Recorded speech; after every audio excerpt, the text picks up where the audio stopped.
mukhang tinatamad ang ating Senate President si Chis Escudero at ibang mga senador.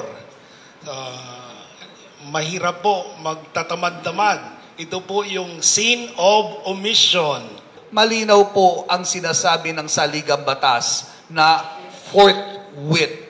Ibig sabihin, kaagad-agad, agaran, now na, hindi sa Hulyo. 1 milyon na ang aming target.